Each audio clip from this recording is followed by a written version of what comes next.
loved me, you wouldn't keep me locked up in this tower. Oh, Rapunzel, ever since you were born, I brought you up like a princess. Welcome to Flashback Faerie Tale Theatre. I'm Liz, and today I'm recapping Episode 3, Rapunzel. Rapunzel was the debut episode of Season 2, and aired on February 5th, 1983. It was written by David Wiles and directed by Gilbert Cates. It was the first to have a very intimate cast. Shelley Duvall doubled as Rapunzel, and Rapunzel's mother, Marie. Jeff Bridges doubled as Prince Henry, and Rapunzel's father, Claude. Gina Rowlands played the witch, and Roddy McDowall narrated. The production design was inspired by the artwork of Gustav Klimt, which is established right from the opening shot. Rapunzel sticks pretty close to the original tale, with some embellishments and one twist. We open on Rapunzel's parents, a candlemaker and his wife. They're expecting, and they banter a bit about whether they'll have a boy or a girl and what that would mean. One night, Marie sees their next-door neighbor tending to her garden, in a very witchy fashion. Later, Marie wakes in the middle of the night with a craving for some strange blue-leaved radishes she's seen in her neighbor's garden. Despite his fear, Claude is bullied into stealing the radishes overnight from the neighbor's garden, and on the second night he is caught. Their neighbor is indeed a witch, and she reveals to Claude that they are having a daughter, and that she wants to raise the child in return for his thievery. The two do what they can to protect their household and prepare for a witch's entrance. But nevertheless, when the child is 3 months old, the witch magics herself inside and whisks the child away.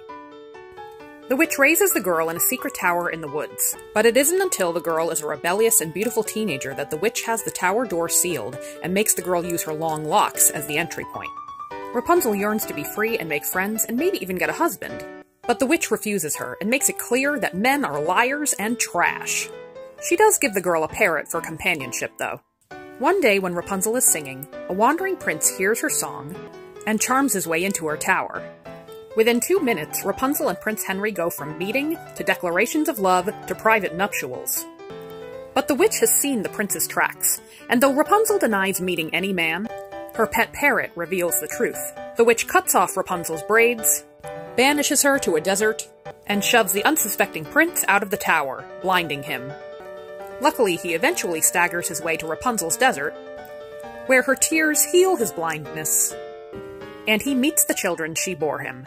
They reunite with Rapunzel's birth parents, live happily ever after, and the witch dies of a hardened heart. You don't understand. I've never had my hair cut. It's the only thing I've got. Rapunzel, you have the longest, most beautiful hair I've ever seen, but it's not all you have. I found this episode to be genuinely enjoyable. The writing is decent, and the liberties they take with the tale fit pretty organically within the source material. It has a great balance of humor and drama, and the energy is really high, and the performance is super compelling. Jeff Bridges is super fun to watch, both in the comedic character role of the father, as well as the handsome romantic lead in the prince. Gina Rowlands is extremely entertaining as the witch, having a lot of fun with her bloodthirsty nature, while also showing some genuine love to the daughter, if an unhealthy possessive type. Duvall is better as Rapunzel than as her mother, leaning into the feistiness of the teenage daughter very nicely, but not totally nailing the command of the mother figure. I'm not really sure why they chose to double cast this. I'm guessing it's related to budget, and I'm wondering if we'll see more of that in future episodes. Or maybe it just made it more fun for the actors involved. This is the first episode where I've genuinely enjoyed the production design. Rowlands in particular looks fantastic. I think her costume most evokes the artwork of Gustav Klimt, and I love her Cruella de Vil makeup and hair, and this random look where she puts on her going out wig, I guess. One opportunity that I think the production designers did miss was to use Klimt's garden landscapes as more inspiration for the witch's garden. I guess it's possible they did, and it's just too dark to tell.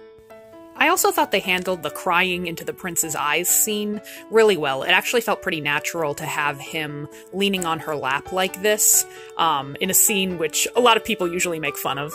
A lot of people who came across my preview for this recap series mentioned how much of the series gave them nightmare fuel, and this episode has a good share of that. For example, this nightmare sequence where Rapunzel's mom dreams about the radishes consuming other radishes? It's some weird little shop of horror cannibal shit, and I love it. I also felt personally attacked by how into radishes the mother is, and she puts them into a pie and ugh, fucking gross. Another nightmare fuel moment a lot of you mentioned was the blood effect for the prince's eyes when he's blinded. And I don't know what I expected, but it wasn't this nightmare! What is happening? His eyeballs are melting? I mean, that's the impression I would have gotten as a kid. I saw a lot of these when I was little, and there's no way I would have forgotten that, so I must have skipped this one somehow. How about some naughty jokes and thirsty thoughts? Sure you wouldn't like a nice cucumber? Hmm? Get away from me. What exactly is a man? Let down your hair. I'll climb up and you can find out. Sadly, I couldn't find much trivia for this episode, so I don't have any fun facts. But I did find this episode lots of fun to watch, and you can find it on YouTube.